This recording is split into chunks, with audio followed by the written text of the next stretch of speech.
Sometimes the most painful truth is also the most freeing one. You are not who you want to be yet, and that's okay, as long as you stop pretending that time alone will transform you. Most people wake up each morning carrying an old version of themselves, a version built from past fears, past failures, past expectations from others, and they move through their day, repeating the exact patterns that shaped the identity they're trying so hard to escape. And the strange thing is, they don't do this because they lack ambition. They do it because they never paused long enough to ask a simple, life-changing question. Who do I actually want to be? There's a moment in every person's life where the noise fades just enough for them to feel the truth beneath it, that the gap between who they are and who they could become is not a matter of talent or luck, but a matter of identity.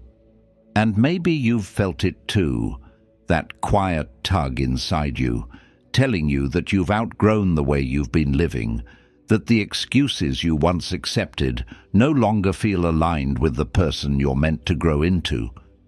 It's almost like standing at the threshold of a new life, realizing that nothing on the outside needs to change first, only the person you choose to be on the inside.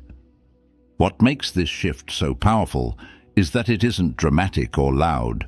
It's not a sudden explosion of motivation or some perfect morning routine. It begins gently in the space between your thoughts, when you start observing yourself with honesty, when you notice that some habits were formed by a version of you that no longer exists, when you see that certain reactions, certain fears, certain patterns were inherited, not chosen. And in that observation, something new is born, a direction, a compass, an inner whisper saying, start living from the identity you wish to grow into, not the one you're trying to escape. Every meaningful transformation starts there, not with discipline or strategies or goals, but with a quiet decision that only you can make. The decision to stop living on autopilot and begin shaping your life intentionally. And as you listen to this episode, I want you to stay close to that part of yourself, the part that knows you're ready for more, not because you're broken, but because you finally respect yourself enough to rise. If this message speaks to you, just take a moment at the end of this episode to support the channel. It helps these ideas reach more people who need them, and it keeps this space alive for you. The identity blueprint. There is a quiet but powerful truth that most people overlook. Your life is not shaped by your goals. It's shaped by the identity you believe you belong to.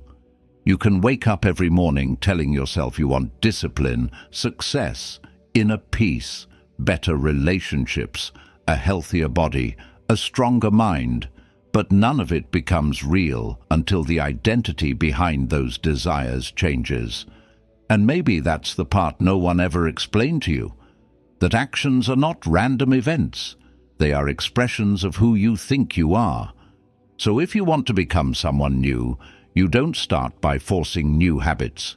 You start by building a new internal blueprint, a new self-concept that quietly rewires everything you do. What makes identity so powerful is that it operates beneath awareness. It's the invisible story that decides what you tolerate, what you repeat, what you avoid, and what you pursue. You might say, I want to be more disciplined. But if your internal identity still whispers, I'm inconsistent, your actions will always bend toward that old truth. Not because you're weak, but because the mind hates behaving in a way that contradicts the story it believes about itself. This is why so many people stay stuck. They try to change their lives without changing the narrator inside their heads.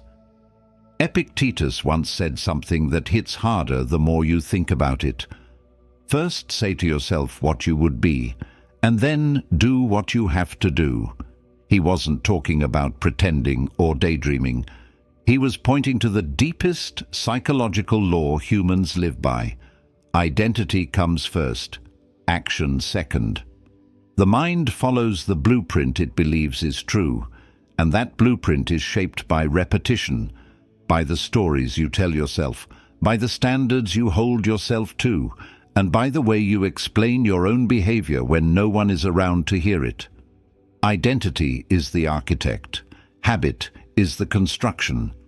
And if you look closely at your own life, you'll see this pattern everywhere. Think about a time you surprised yourself. Maybe you rose to a challenge. Maybe you stayed disciplined longer than usual. Maybe you walked away from something you thought you'd never escape. In those moments, it wasn't motivation carrying you. It was a glimpse of a new identity trying to emerge, a version of you that momentarily refused to act like the old one.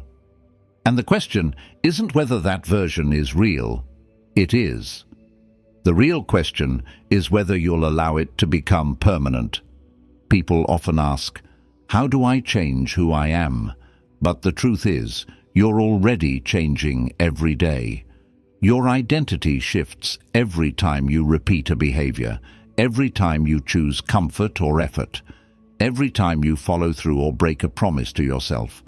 Your actions are votes for the person you are becoming, and every vote counts. You don't need to be perfect. You just need to notice which identity you're feeding with your behavior. What makes this powerful is that identity change doesn't start with massive action. It starts with honesty. The kind of honesty most people avoid because it exposes the gap between who they are and who they want to be. But that gap is not a source of shame. It's a map. It shows you where to go next. It shows you what beliefs no longer serve you. It shows you which behaviors are leftovers from an old version of you that no longer fits the life you want to build. Sometimes identity change begins with something as simple as refusing to describe yourself with old language. People say things like, I'm lazy, I'm emotional, I'm inconsistent, I'm unlucky, I'm not that type of person. They say these statements casually, but they don't realize they are building psychological cages and then living inside them. Your mind listens to you. It shapes itself around the statements you repeat. And with enough repetition, the statement becomes a rule, and the rule becomes your reality. So shifting identity begins with shifting language. Not delusional affirmations, but accurate, grounded descriptions of who you are choosing to become. Another part of building your identity blueprint is exposure. Who are you learning from? Who are you surrounded by? What voices shape your ideas? What environments reinforce your habits? A person who sees themselves as someone who values growth behaves differently from someone who sees themselves as someone who just tries. Someone who sees themselves as a beginner approaches mistakes differently from someone who sees themselves as a failure. Identity influences how you interpret every moment of your life. And this is where the work becomes deeply personal, because you are the only one who can decide who you want to be, not your family, not society, not the version of you shaped by old pain. You get to choose your character, the tone of your mind, the strength of your decisions, the values you live by, the behaviors you repeat, the boundaries you set, the reactions you allow, the goals you pursue, the voice you listen to when things get difficult. When you begin shaping your identity intentionally, your actions stop feeling forced. You no longer drag yourself into becoming the person you want to be. You grow into it. You act differently because you see yourself differently. And once identity anchors itself, consistency becomes natural, discipline becomes lighter, and change becomes inevitable. The real turning point is when you stop asking, how do I become this person? And start asking, what would this version of me do right now? That simple question shifts you from the past into the future. It shifts you from reaction into intention. It aligns every small choice with the identity you're building. And over time, something quiet and remarkable happens. You wake up one day and realize you no longer have to imagine being that person, because you already are. And maybe the most important question you can ask yourself at the end of this section is this: if I stopped repeating the identity the world gave me and started choosing my own, who would I become? Letting go of the person you no longer are. There comes a point in every person's life where holding on to who you used to be becomes heavier than letting go. And most people don't realize they've reached that point because the old version of them doesn't fall away loudly. It lingers quietly in familiar habits, in automatic reactions, in beliefs formed during painful chapters that no longer match who they are trying to become. The truth is, you cannot build a new identity while dragging the weight of an outdated one. At some point, the cost of staying the same becomes greater than the fear of changing. Letting go of the person you no longer are is one of the hardest forms of growth, not because change itself is complicated, but because the old identity provided a strange sense of comfort. Even if it limited you, even if it hurt you, it was familiar. And the human mind clings to the familiar, even when the familiar is the very thing that keeps you small. That's why transformation often feels like loss before it feels like liberation. You're not just shifting habits. You're releasing roles, dropping defenses, letting old stories die, and choosing to stop performing for a version of yourself that was shaped by survival, not by intention. Heraclitus said, "No man ever steps in the same river twice," reminding us that both the river and the person stepping into it are constantly changing. But most people resist this truth. They cling to an identity frozen in time, the shy version of themselves, or the insecure version, or the people-pleaser, or the one who always messes up, or the one who isn't disciplined. And they don't notice how often they defend that old identity, how they protect it, explain it, excuse it, even though it's hurting them. Letting go means finally admitting that this version of you is outdated, that you've outgrown the cage, even if the door has been opened for years. Letting go also means accepting that some behaviors you repeat today were born from a place you no longer live in. Maybe you developed certain habits during a painful chapter, and they helped you survive back then. Withdrawing, overthinking, being overly cautious, doubting yourself before others could. Those patterns weren't weaknesses, they were strategies. But strategies have an expiration date. What protected you in the past cannot guide you into your future. If you're still acting from old wounds, you're letting your past write the next chapter of your life without your permission. And sometimes, letting go isn't about actions. It's about the internal narrative, that quiet voice that says, "This is just who I am," when in reality, it's just who you were. You are allowed to evolve. You are allowed to rewrite your story. You are allowed to stop defining yourself by the most fragile parts of your history. But doing that requires courage, the courage to release the emotional attachments you have to your past identity. Because even if your old self caused you pain, it was still you, and letting it go feels like grieving a familiar friend. You can feel this resistance in the smallest moments, when you try to act differently and a part of you pulls you back. When you attempt to set boundaries and your old identity whispers, "Don't upset anyone." When you try to be disciplined and your old habits whisper, "It's okay, take it easy." When you try to speak confidently and your past self murmurs, "You're not that person." These whispers are not truth. They are echoes, fading echoes. They only have power when you mistake them for your present identity. Think of the people throughout history who transformed their lives not because they discovered something new, but because they stopped living as someone they no longer were. There are countless examples, individuals who carried self-doubt for years, then one day chose to stop believing the voice inside them that wasn't even theirs to begin with. People who walked away from environments that reinforced their old identity. People who stopped repeating self-limiting labels and started living in alignment with who they could become. When you observe these stories closely, you notice a pattern. Transformation begins when a person stops rationalizing their limitations. They stop defending their old identity with phrases like, "This is just how I am," "I can't change," "It's too late," or "I've always been like this." Those sentences are prisons, and the door is unlocked from the inside.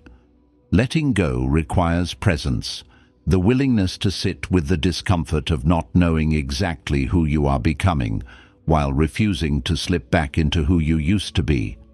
That space between the old you and the emerging you, that's the real battlefield. It's quiet, it's internal, and it's deeply psychological. Most people avoid it by numbing themselves with distractions or clinging tighter to the past.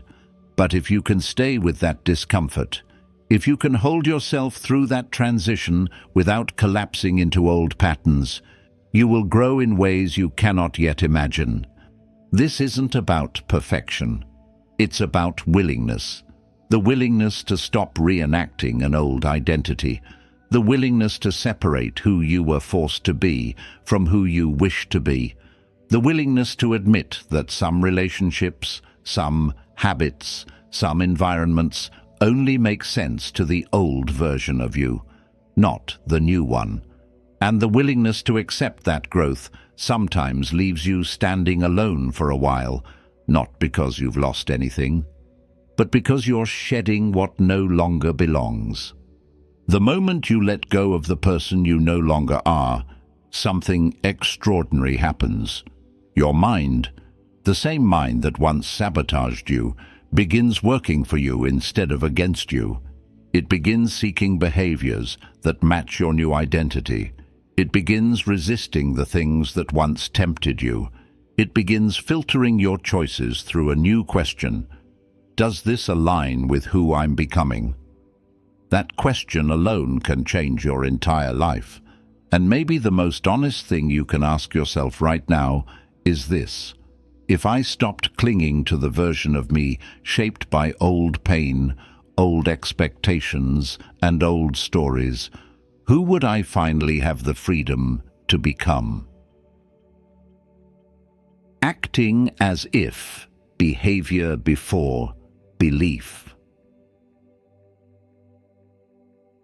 There's a subtle but life-changing shift that happens the moment you stop waiting to feel ready and start behaving as if you already are the person you want to become.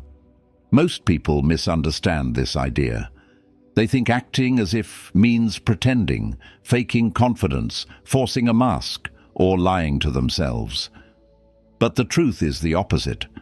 Acting as if is one of the most honest things you can do, because you're choosing behavior that aligns with your future instead of behavior dictated by your past. You're letting your actions lead your identity instead of letting old beliefs trap you in who you used to be. Human behavior has a strange and beautiful way of reshaping the mind. Psychologists often say that we change not by thinking differently first, but by acting differently first. The moment you take an action that contradicts your old identity, the brain begins reorganizing itself to make sense of this new behavior. It starts asking, if I'm doing this, maybe I'm becoming someone who does these things. And this small psychological crack allows a new identity to slip in. Identity expands through proof, tiny daily proof that you're no longer living from the mindset that once held you back. Think about how many times you've waited for the right feeling before taking action, waiting to feel confident before speaking up, waiting to feel disciplined before working out, waiting to feel inspired before starting a project, waiting to feel healed before moving forward. But feelings are unreliable narrators. They follow action. They don't create it. Every time you wait for an emotion to lead you, you give your past identity permission to control your life. Acting as if flips the entire equation. It says, what if I allowed my actions to shape the way I feel, instead of letting my feelings dictate what I do? There's a moment in every transformation where you behave in a way that surprises even you. The first time you say no when you used to say yes. The first time you choose discipline over comfort. The first time you act calmly in a situation that once triggered you. The first time you walk away from something that doesn't align with your self-respect. These moments feel unfamiliar, almost like trying on a new version of yourself. But they are the raw material of change. Behavior becomes belief. You don't need confidence to start. You gain confidence by showing yourself that you can behave like someone who has it. People often imagine that confidence, discipline, focus, and resilience are emotional states that you magically arrive at. But in reality, they are behaviors long before they become feelings. A confident person speaks even when they're unsure. A disciplined person acts even when they're unmotivated. A focused person works even when distractions tempt them. A resilient person moves forward even when pain whispers. None of these begin with belief. They begin with action. The belief grows afterward, shaped by what you repeatedly do. There's a powerful example in behavioral psychology called self-perception theory. It simply says, we learn who we are by watching ourselves behave. If you consistently see yourself choosing discipline, your mind updates your identity to match.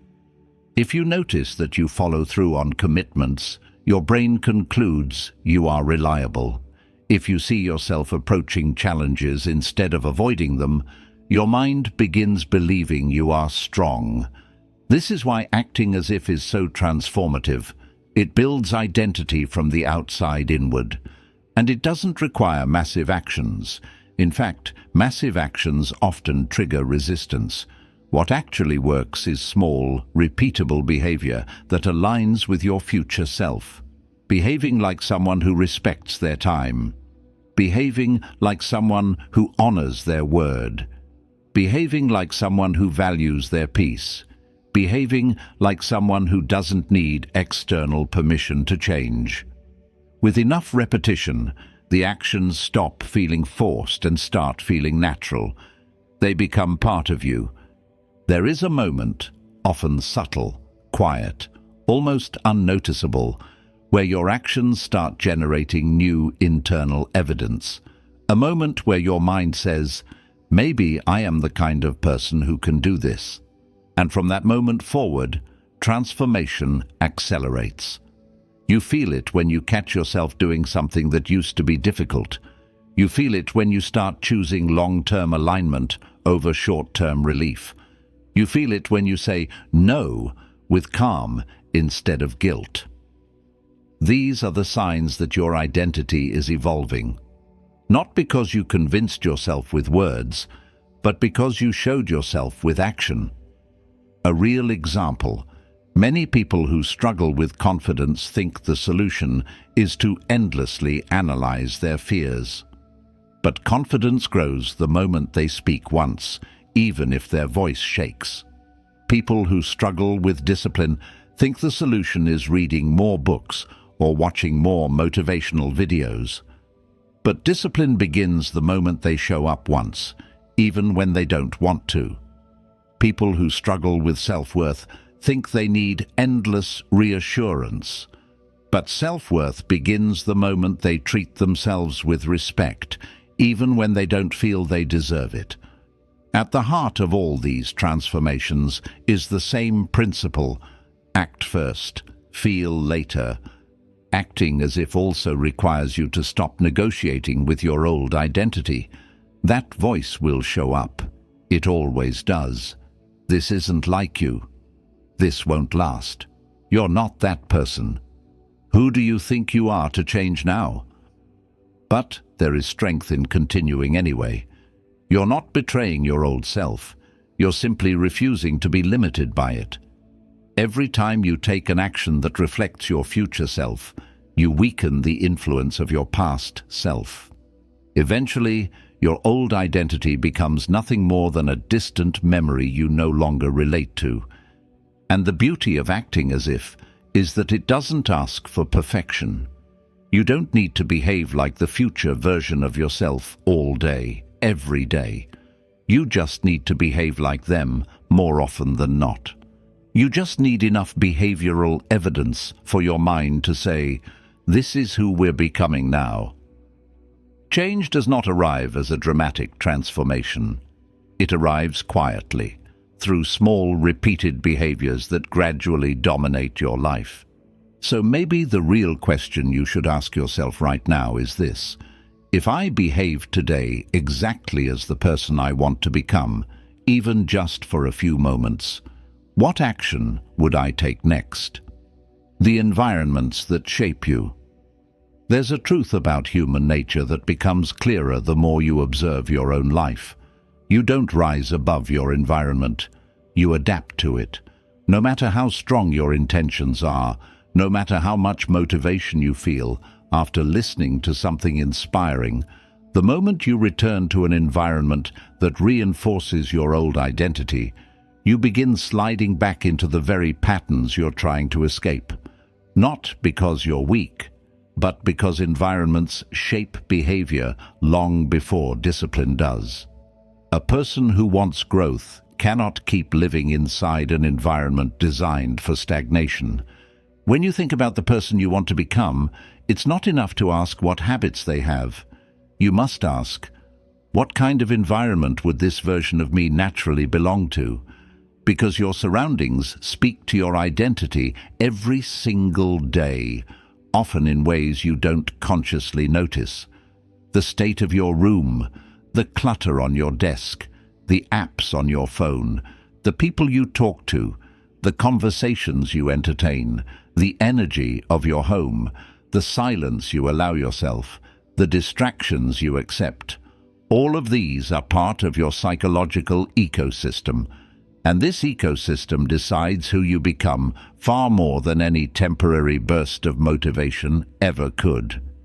Stoic philosophers spoke often about protecting the mind, but what they truly meant was protecting your inputs, what enters your eyes, your ears, and your inner world. Because your environment is not just physical, it's digital, it's social, it's emotional, it's energetic. You carry your environment with you, and you absorb from it constantly. Someone who wakes up surrounded by noise, mentally, visually, emotionally, begins their day already drained. Someone who wakes up in a space that reflects clarity and order begins their day aligned with the version of themselves they want to grow into. One of the most overlooked parts of transformation is what you remove from your environment, not what you add. It's easy to place motivational quotes on your wall, or buy a new journal, or listen to a new podcast. But real change shows up when you eliminate the things that pull you back into old patterns, the distractions that steal your attention, the people who reinforce the old identity you've outgrown, the digital clutter that manipulates your emotions, the habits that come from boredom rather than intention. When you clear these, you're not just cleaning your surroundings, you're clearing space inside yourself for a new identity to breathe.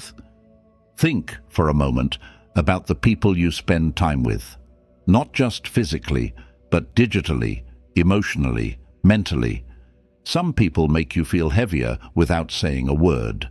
Some conversations drain you even before they begin. Some relationships subtly hold you to a version of yourself you're trying to grow out of. And sometimes, you don't even notice it until you spend time with someone who makes you feel lighter, clearer, more capable, more grounded. That contrast alone tells you everything you need to know. You rise toward environments that reflect your future, and you shrink in environments that reflect your past. There's a powerful psychological principle called behavioral priming. It means your environment sets the tone for your behavior before you even make a conscious choice. A messy room primes your mind for chaos. A noisy phone primes your mind for distraction. A toxic relationship primes your heart for insecurity. But a calm space primes your mind for focus. A supportive conversation primes your heart for confidence. A clean desk primes your day for intention. You don't decide these things. Your mind absorbs them automatically. This is why people often feel like they are two different versions of themselves. One version that dreams, plans, and envisions a better life, and another version that wakes up each day and repeats old habits without meaning to. It's not a split personality, it's a split environment. One environment activates your potential, the other activates your limitations. So the question becomes, is your current environment making it easier or harder to become the person you want to be? Not in an abstract sense, in a real, practical, measurable sense. If the person you want to become is disciplined, then your environment needs to reduce friction for discipline. Clothes ready the night before, distractions minimized, space for focus without emotional noise.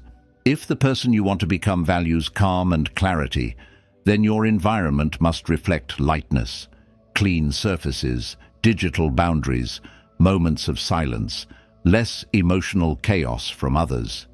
If the person you want to become is creative or productive, then your environment must give you psychological permission to create, not overwhelm you into avoidance.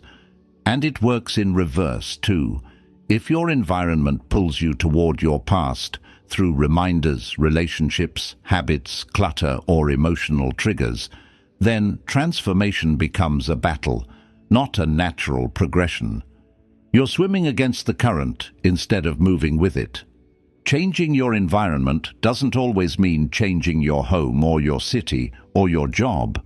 Sometimes it's as simple as changing the energy of the space you're in, making your room reflect the identity you want to grow into, creating boundaries around your time and attention, curating the content you consume, reducing contact with people who drain you, increasing interaction with people whose presence calls you to a higher version of yourself, replacing noise with intentional silence, replacing chaos with structure, replacing clutter with simplicity, because the environment you choose becomes the identity you live. And maybe the most revealing question you can ask yourself right now is this: if my environment mirrored my highest self, the person I want to be, what would need to change around me, and what would need to change within me? Consistency, the silent force of transformation. There is a quiet power in consistency that people rarely honor. Everyone celebrates intensity, the big push, the sudden motivation, the dramatic moment of change. But the truth is that your life is shaped not by the days when you feel unstoppable, but by the days when you don't, and you still show up anyway. That is the moment the new identity becomes real. That is the moment your future self starts to take root. Consistency is not loud. It doesn't make announcements. It doesn't seek applause. But it is the single most transformative force in your entire life. When you observe someone who has changed deeply, you will notice something subtle. They didn't do extraordinary things. They did ordinary things with extraordinary repetition. They didn't wait for motivation to strike. They didn't negotiate with themselves endlessly. They didn't rely on emotional weather to decide their actions. Instead, they made a quiet agreement with themselves. I will show up, even when I don't feel like it. And that agreement, that quiet, persistent devotion, is what builds the identity of someone who can trust themselves. Aristotle captured this with one timeless observation: we are what we repeatedly do. It sounds simple, almost too simple, but inside those 6 words lies the entire mechanism of human transformation. You don't become disciplined by desiring discipline. You become disciplined by behaving like a disciplined person across enough days that the identity sinks into your bones. You don't gain self-respect by reading about it. You gain it by consistently taking actions that prove to you over and over that you are someone worth respecting. Most people fail not because they lack the ability to change, but because they refuse to tolerate the discomfort of repetition. They want change to be exciting. They want it to feel magical. They want it to feel like a movie montage. Fast, emotional, full of lightning and fireworks. But real change is slow, steady, almost invisible at first. It happens in the moments no one sees, when you do the right thing quietly, when you pick yourself up after breaking a streak, when you try again, even though you're tired of trying. Consistency requires humility. It requires accepting that greatness isn't born from dramatic days, but from steady ones. You become stronger, not by lifting heavy emotional weight once, but by lifting manageable weight repeatedly. You grow mentally not by reading 50 books in a burst, but by reading consistently enough that your mind changes shape. You build self-trust, not by making promises, but by keeping small promises consistently until they become instinct rather than effort. Think of the seasons. Winter becomes spring, not because of one warm day, but because of hundreds of small shifts in temperature, wind, and light. Transformation works the same way, not through one big breakthrough, but through the accumulation of small, consistent efforts that eventually tip the scale. If you could zoom in on your own growth, you would see that nothing changes dramatically from one day to the next. But if you zoom out, the difference becomes undeniable. The beautiful part is that consistency doesn't demand perfection. It doesn't punish you for missing a day. It only requires that you return. The difference between someone who transforms and someone who stays the same is not that one fails and the other doesn't. Both fail, but the one who transforms returns. They forgive themselves quickly. They resume the path. They treat progress like a compass, not a scoreboard, and each return strengthens their identity more than perfection ever could. And there's something else people rarely talk about. Consistency is emotional stability. When you show up for yourself repeatedly, you become anchored. You stop being tossed around by moods, anxieties, or impulses. You stop depending on motivation to decide your actions. Your identity becomes grounded in something deeper, your principles, your values, your commitments. Over time, this steadiness becomes a kind of protection. Life becomes less chaotic because you become less chaotic. Consistency is also self-respect in motion.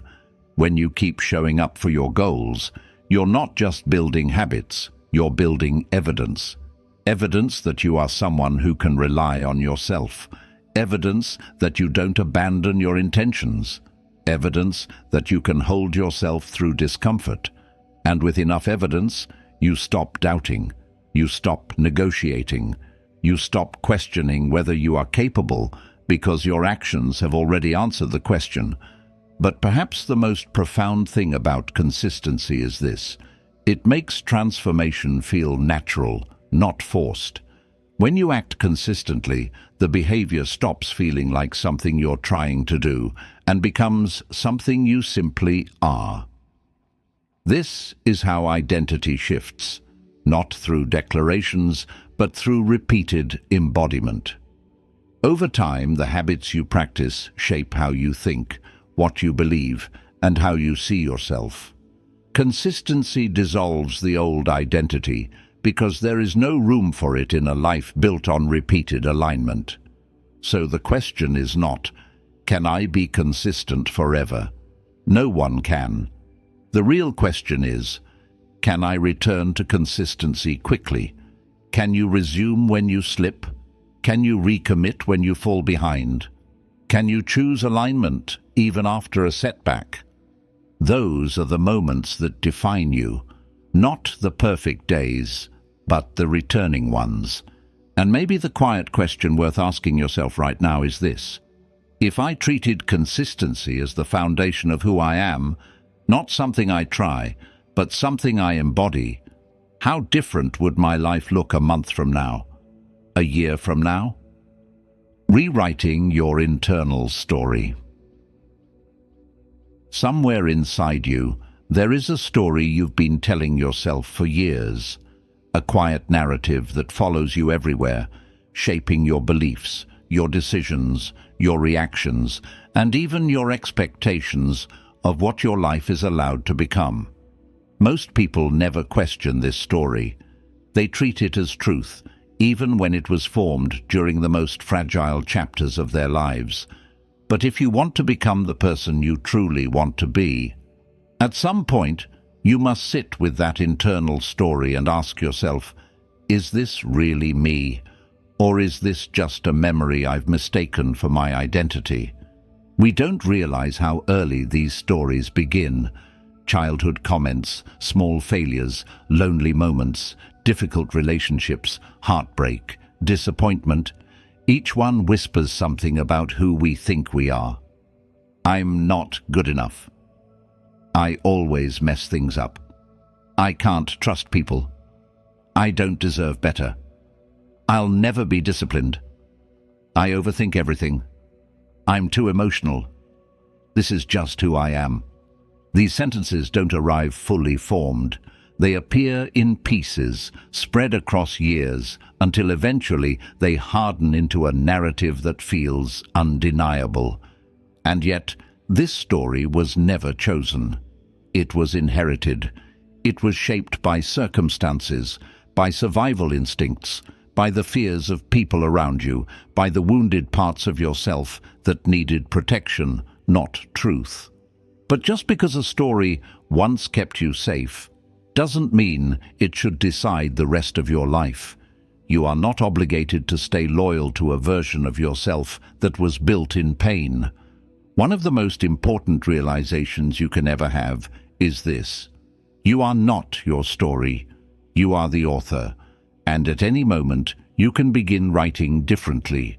Rewriting your internal story does not mean pretending your past didn't happen. It doesn't mean forcing positive thoughts or glossing over the parts of your life that hurt you. It means shifting your interpretation. It means understanding that pain shaped you, but it did not define you. It means acknowledging that the old story served a purpose once, but you've grown beyond it, and now it's holding you back. Think of someone who survived a difficult chapter. Maybe they struggled with confidence, or grew up in an environment where their worth wasn't recognized, or spent years with people who spoke to them in ways that made them shrink. Over time, they internalize that voice. It becomes their inner narrator. They don't realize that they're carrying someone else's words inside their own mind. But when they finally pause and ask, "Who gave me this story?" everything changes, because the moment you question the origin, the narrative begins to loosen. Rewriting your internal story begins with awareness. You have to listen to the way you speak to yourself, the tone, the expectations, the labels. Every time you make a mistake, what do you say to yourself? Every time you hesitate, what do you tell yourself? Every time you imagine a better life, what reason do you give yourself for why you can't have it? These tiny sentences are the script of your identity, repeated silently, hundreds of times a day. And the mind is obedient. It believes what it hears the most. If the internal story is harsh, the mind becomes harsh. If the story is small, the mind becomes small. But if the story is rewritten, even slowly, gently, the entire emotional ecosystem begins to change. It's not instant. It's not dramatic. It's quiet, like the first signs of dawn before the sky brightens. But it's real. A powerful way to rewrite your story is to challenge the always and never statements. I always fail. I never follow through. People always leave me. I never get better. These are not truths. They are conclusions drawn during moments of emotional pain, repeated until they feel like identity. But if you look closely, you'll find exceptions. Moments where you showed strength, moments where you followed through, moments where you were brave, moments where you grew. These aren't accidents. They are evidence. Evidence that your story is incomplete. Another way to rewrite your story is to shift your role in it. Many people cast themselves as the wounded character, the reactive character, the one life happens to. But every great story has a turning point. The moment the character stops being shaped by events and starts shaping them instead. That shift doesn't require external success. It requires a change in posture, a change in self-concept, a quiet declaration. I'm no longer living as the character written by my past. Rewriting your story also means giving yourself permission to evolve. Some people cling to their old identity because they've worn it for so long that letting go feels like betrayal. But you're not betraying yourself by changing. You're liberating yourself. The past version of you survived things the present version of you wants to heal from. You honor your old self, not by remaining them, but by becoming who they never had the chance to be. And perhaps the deepest part of rewriting your story is learning to speak to yourself the way a wise mentor would, not with delusion, not with fake positivity, but with compassion and clarity. To say, yes, you struggled. Yes, you made mistakes. Yes, you've been afraid. But you're still here. You're still growing. You're allowed to choose differently now. Identity changes when the inner voice becomes kinder and more intentional. The moment you rewrite your story, even a small part of it, something shifts inside you. Your decisions change, your habits change, your boundaries change, your relationships change, your expectations change. Not because you forced yourself into a new life, but because your mind finally believes you deserve one. And maybe the most important question to ask yourself right now is this: if I stopped repeating the old story that was written during my weakest moments and started writing from strength, from clarity, from possibility, what would the next chapter of my life look like? Turning pain into identity strength. There comes a moment in every person's life where pain stops being just something that happened to them and becomes something that shapes them, not in a way that breaks them, but in a way that deepens them. The truth is, pain is one of the most powerful sculptors of identity, and whether it weakens you or strengthens you depends entirely on the meaning you give it. Most people try to outrun their pain, bury it, hide from it, or pretend it never touched them. But what they don't realize is that the pain they avoid becomes the very thing that controls them. The pain they face becomes the thing that transforms them. Pain is a demanding teacher. It doesn't speak softly. It doesn't negotiate. It exposes. It reveals where you're insecure, where you're attached, where your boundaries are thin, where your self-worth is fragile, where you've allowed life to shape you unconsciously. It brings to the surface the parts of you that were hidden under routine, distraction, or comfort. And while most people experience pain and immediately ask, "Why me?" the wiser question, the question that leads to transformation, is, who is this pain shaping me into? Across history, the strongest human transformations came from people who refused to let their suffering define them. They allowed it to refine them instead. The difference between those who grow and those who break is not the size of the pain, but the direction they choose to give it. Some use their pain as proof that they are weak. Others use it as evidence that they are capable of surviving far more than they once believed. And this internal shift creates a new identity, one forged in resilience rather than fear. The Stoics understood this deeply. They saw pain not as a punishment, but as a forge, a place where character is purified. Marcus Aurelius wrote that the obstacle becomes the way, not because the obstacle disappears, but because meeting it changes the person encountering it. And that's true for every form of suffering: loss, heartbreak, failure, rejection, loneliness, disappointment. Each one is an invitation to grow into someone you were not before. Pain asks you to rise, not collapse. But this isn't just philosophy. Pain literally reshapes identity on a psychological level. When you survive something difficult, your internal narrative shifts. You begin to trust your ability to endure. You begin to realize that the things you feared would destroy you actually made you stronger, calmer, more grounded. You see yourself differently, not as someone who avoids challenges, but as someone who withstands them. This is how pain becomes part of your identity in a way that empowers you rather than wounds you. Think of anyone who has rebuilt their life after losing something important: a relationship, a dream, a sense of security, a version of themselves they thought they couldn't live without. At first, the pain feels unbearable, like an emotional gravity pulling them down. But somewhere along the way, something begins to change. They begin to see who they are without the thing they lost. They begin to rediscover strength they forgot they had. They begin to feel a quiet resilience rising from within.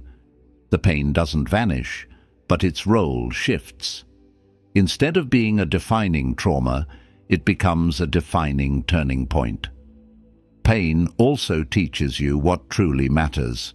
When life hits you hard, the unnecessary parts fall away. The noise becomes quieter, the ego softens. The distractions that once consumed you lose their power.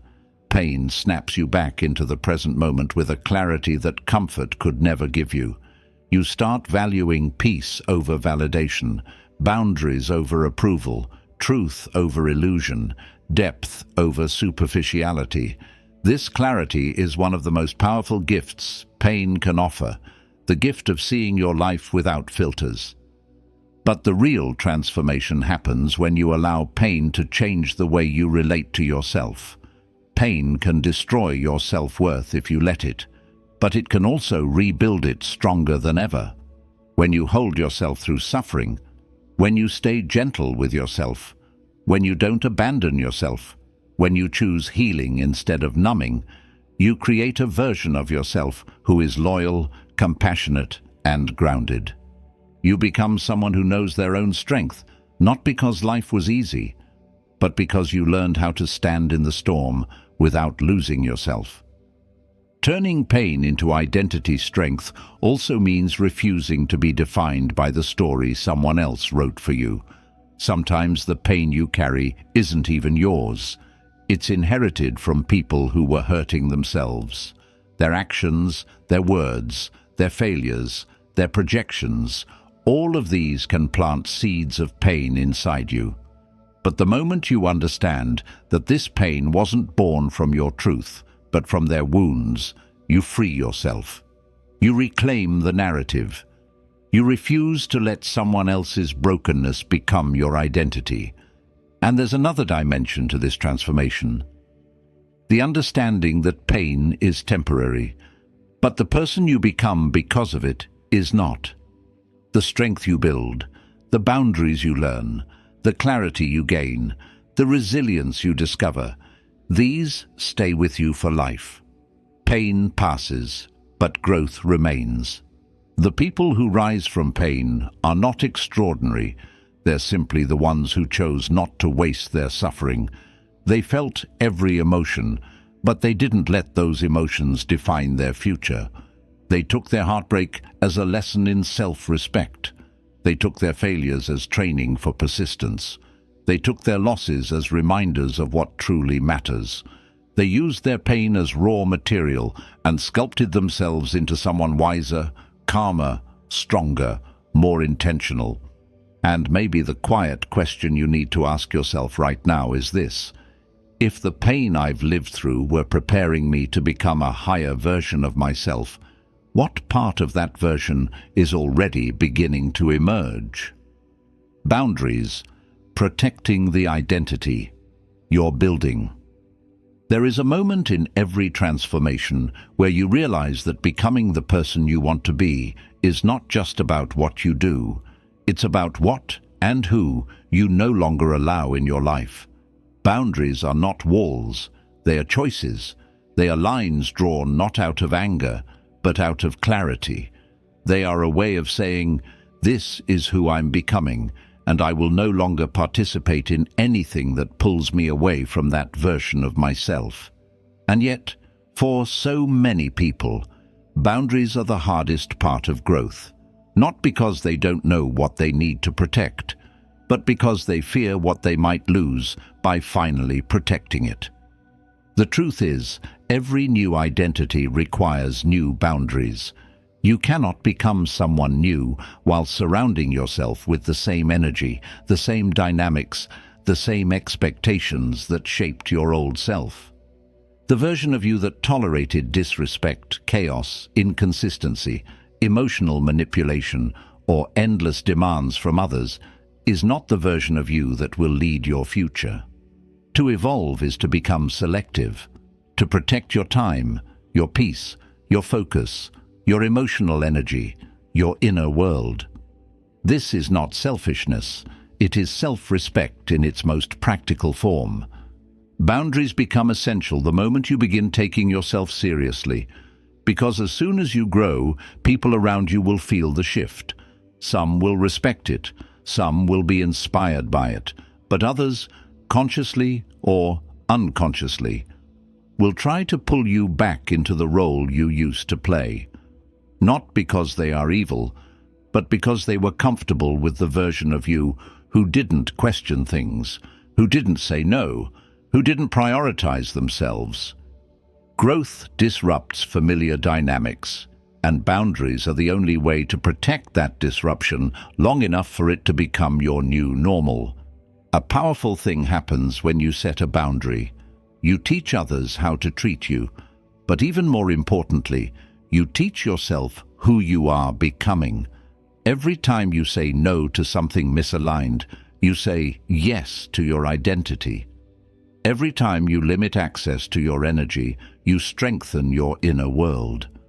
Every time you refuse to carry emotional burdens that don't belong to you, you lighten your path forward. Boundaries are not external tools. They are internal declarations. Many people fear boundaries because they fear conflict. They fear disappointing others. They fear looking cold or distant. But boundaries don't create conflict. They reveal the conflict that was already there, hidden beneath the surface. If someone respects you, they will respect your boundaries. If someone benefits from your lack of boundaries, they will resist them. Either way, you gain clarity.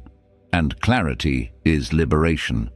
Setting boundaries also means redefining what you allow to influence your emotional state. It means becoming intentional with your attention, because where your attention goes, your identity follows. Not everyone deserves access to your mind. Not every message deserves your reaction. Not every comment deserves your energy. Not every relationship deserves continued investment. Life becomes clearer the moment you start treating your peace as something worth protecting.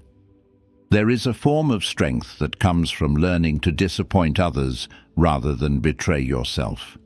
You stop stretching yourself thin just to keep the peace. You stop saying yes when your entire being says no. You stop allowing guilt to override your intuition, and you begin choosing boundaries that honor your future rather than habits that comfort your past. And with this shift comes another truth. Boundaries do not push away the right people. They filter the wrong ones. The people aligned with your growth will respect your limits. They will appreciate your clarity. They will adjust with you. They will understand that your boundaries are not about controlling them, but about controlling the direction of your life. The people who cannot respect your boundaries are the same people who are benefiting from your lack of them. A boundary is not a fight. It is a quiet sentence, a simple action, a change in behavior, a refusal to engage where your energy is drained, a decision to walk away instead of arguing, a choice to respond with grace instead of reacting with hurt. A commitment to protect the identity you are building, even if no one else understands it. And the most important boundary you will ever set is the one you set with yourself. The boundary that says, I am done abandoning myself. I am done breaking promises to myself. I am done letting my old identity decide my future. I am done tolerating what hurts me just because it feels familiar. I am done giving the best of me to people or habits that don't honor who I'm becoming. Because the truth is, boundaries are not a way of controlling the world. They are a way of controlling your direction. They are a way of narrowing your life so you can deepen it. They are a way of saying that your identity matters more than temporary comfort, old patterns, or external approval. And maybe the most revealing question you can ask yourself right now is this: if I truly protected the person I am becoming, what boundaries would I finally set without hesitation? Long-term vision, becoming the future. You. There is a quiet strength in thinking long-term, a kind of depth that most people miss because they're too consumed by the urgency of the moment.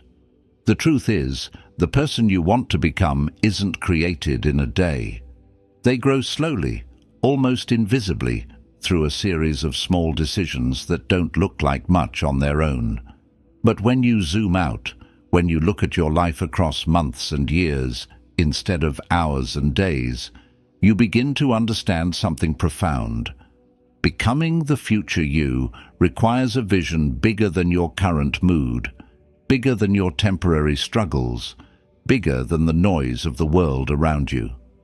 Most people live reactively. They make choices based on how they feel right now, whether they're tired, stressed, bored, anxious, overwhelmed. But the person you want to become isn't shaped by feelings. They're shaped by consistency, intention, and clarity. When you develop long-term vision, your decisions stop being emotional and start being strategic. You stop asking, "What do I feel like doing today?" and start asking, "What choice brings me closer to who I want to be next year?" And that single shift in perspective creates a different life. Long-term vision is deeply philosophical because it forces you to confront the truth about time. You realize that every small daily action is a vote for the identity you're building. You realize that discipline compounds, boundaries compound, learning compounds, healing compounds, silence compounds, focus compounds. And when these small, seemingly insignificant actions accumulate over time, they create outcomes far bigger than anything you could force through motivation alone. The people who live with long-term vision carry a different kind of calm. They're not easily shaken by setbacks because they understand setbacks are part of the process. They're not obsessed with immediate results because they know results follow alignment, not impatience. They're not easily distracted because they know distractions steal from their future, not just their present moment. They walk with a sense of direction that feels almost unexplainable, not because they know every step, but because they trust the trajectory. There's a psychological principle called future self-continuity. It describes how deeply connected you feel to the person you'll be years from now. People with low future self-continuity act impulsively, chase short-term comfort, avoid challenges, and repeat old patterns because the future feels distant and abstract. But people with high future self-continuity behave differently. They make choices that benefit the future version of themselves because they feel responsible for them. They treat their future self like someone they love, someone they don't want to disappoint. This principle is at the heart of long-term transformation. When you care about your future self, you stop making decisions that sabotage them. You no longer accept temporary comfort that creates long-term consequences. You begin to feel a sense of loyalty to who you are becoming, and that loyalty becomes one of the strongest forces in your life. Long-term vision also requires letting go of the illusion that change must feel dramatic to be real. True transformation feels subtle, uneventful, quiet, like strengthening a muscle you don't yet see, like planting a seed long before anything breaks the soil, like building a foundation long before there's a structure. You won't always feel the progress, but it's happening in your patterns, in your thoughts, in your emotional reactions, in the way you speak to yourself, in the choices you no longer tolerate. One of the most powerful parts of long-term vision is that it frees you from comparison. When you're focused on the person you'll be in 5 years, you stop caring about what someone else achieved last week. You stop measuring your life by the speed of others. You stop carrying the anxiety of running late. You begin operating from a deeper timeline, one that belongs to you, not to the world's expectations. There's a story I often think about, the story of people who committed to a small practice every day, writing a page, walking a mile, studying a few minutes, meditating, saving a little money, eating with intention. At first, no one notices. Even they barely notice. But over months and years, these tiny actions change everything: their identity, their opportunities, their relationships, their direction. This is the power of long-term vision. It doesn't reward the impatient. It rewards the steady. And this is why the identity you're building matters so much. Because long-term vision only works when it's tied to a long-term identity.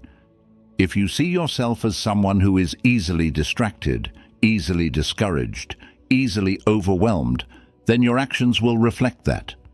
But if you see yourself as someone who stays committed, someone who grows, someone who respects their future, someone who acts with intention even when no one is watching, then everything you do aligns with that identity. Long-term vision also teaches you how to walk away from things that don't serve your future. You stop chasing validation. You stop engaging in meaningless conflict. You stop wasting time trying to fix people who don't want to grow. You start protecting your energy because you understand the long-term cost of letting the wrong things inside your mind. You become selective with your attention. You become careful with your decisions. You become protective of your goals, not out of fear, but out of respect for the person you're becoming. And with long-term vision comes a certain peace, a deep, quiet confidence. You no longer need the world to see your progress. You no longer need external approval. You no longer need dramatic results to feel like you're on the right path.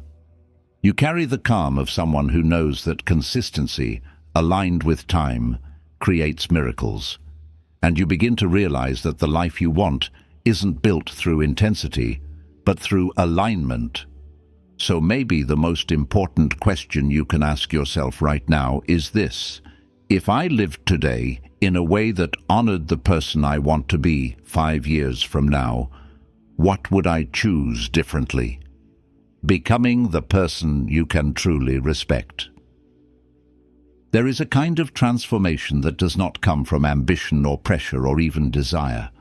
It comes from a deeper place, a place where you finally look at yourself with honesty and ask, am I living as someone I can truly respect? This question is different from asking whether you are successful, disciplined, admired, productive, or strong. Respect is quieter, more intimate, more internal. Respect is the way you feel about yourself when everything goes silent, when there is no audience, no applause, no comparison, just you, your choices, and the truth you carry inside. Becoming someone you respect is one of the most powerful forms of self-transformation because it is rooted not in external results, but in internal alignment. It's not about becoming perfect, it's about becoming congruent. Someone whose actions match their values, whose behavior reflects their principles, whose identity aligns with the person they quietly desire to become. When you respect yourself, you stop chasing things that don't belong to you. You stop tolerating dynamics that drain you. You stop abandoning yourself in small, invisible ways. You become someone you trust, and that trust is the foundation of every meaningful change in life. Respecting yourself begins with truth. Not harsh truth, honest truth. The kind where you admit where you've been inconsistent, where you've betrayed your own standards, where you've allowed fear to shape your choices, where you've let external voices influence you more than your own. It takes courage to look at these things without judgment, but that courage is the beginning of self-respect. Because people who respect themselves don't shame themselves. They take responsibility, they adjust, they refine, they grow. They do not hide behind excuses, nor do they drown in guilt. They simply return to alignment. There is a quiet dignity in choosing behaviors that match the person you want to be, especially on the days when it would be easier to fall back into old patterns. When you wake up tired, but still honor your commitments. When you feel insecure, but still speak your truth. When you feel overwhelmed, but still choose clarity over chaos. When you feel tempted, but still choose discipline over impulse. These moments, small, invisible, unnoticed, are the moments where self-respect is formed, not through dramatic achievements, but through consistent integrity. And here is something most people misunderstand. Self-respect is not built through success. Success can make you proud, yes, but it is not what makes you respect yourself. Self-respect is built through the relationship you have with your own word. If you break promises to yourself, you weaken your identity. If you keep those promises, even the small ones, you strengthen it. Every promise kept is a brick in the foundation of who you are becoming. Every promise broken is a crack, and rebuilding begins with repairing those cracks, one action at a time. To become someone you respect, you must also learn to forgive yourself. Not because you want to erase your past, but because you want to build a future that is not controlled by it. Many people sabotage their progress because they carry guilt that becomes too heavy to move forward with. But forgiveness does not excuse the past. It releases it. It creates space for your identity to grow. The person you're becoming cannot emerge if the person you used to be is still being punished inside your mind. Self-respect also requires boundaries, especially internal ones. Boundaries with your impulses, boundaries with your distractions, boundaries with your fears, boundaries with the part of you that prefers comfort over alignment. The most powerful boundary you will ever have is the one between who you were and who you refuse to be ever again. When you honor that boundary daily, even quietly, you become someone who can trust themselves deeply. And here is the beautiful part. When you respect yourself, everything in your life begins to rearrange itself. Your relationships shift, your choices shift, your standards shift, your energy shifts. You naturally gravitate toward people who reflect your values instead of your old wounds. You stop forcing connections that drain you. You stop seeking validation from people who cannot give you what you're looking for. You stop apologizing for wanting a life that feels aligned. Respecting yourself changes the way you handle pain too. Instead of collapsing into old coping mechanisms, you face challenges with resilience because you know you can rely on yourself. You no longer act as a victim of life, but as an active participant in it. Your identity becomes anchored. Your decisions become intentional. Your life becomes something you build, not something you react to. And the deepest transformation of all comes from realizing that the person you respect is not a fantasy version of you. They are not perfect, flawless, endlessly strong, or immune to doubt. The person you respect is simply the version of you who shows up, the version who tries, who learns, who chooses alignment over impulse, who honors their values even when it's difficult.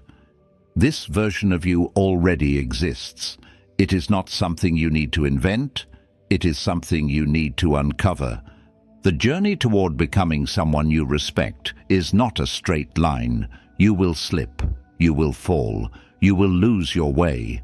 But every time you return, every time you choose integrity, every time you recommit, every time you take a small step toward the future you deepen your identity. You become someone who walks with quiet confidence, not because life is easy, but because you know who you are within it. So maybe the most important question you can ask yourself at the end of this journey is this: if I lived each day as someone I truly respected, not perfectly, but consistently, how different would my entire life look a year from now? And what would stop me from beginning that version of myself today? As you reach the end of this journey, I want you to pause for a moment and feel the quiet shift happening inside you. The realization that becoming the person you want to be is not some distant dream, not a life reserved for people who are born luckier or stronger or more confident than you, but a path that begins the moment you choose to stop living as a reflection of your past and start living as a creation of your future. Everything you heard in this episode is already inside you in some form.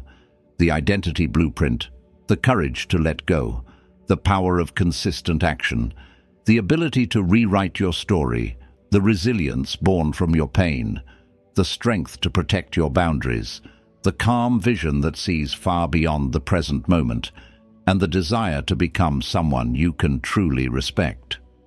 The truth is, change doesn't happen when life becomes easier.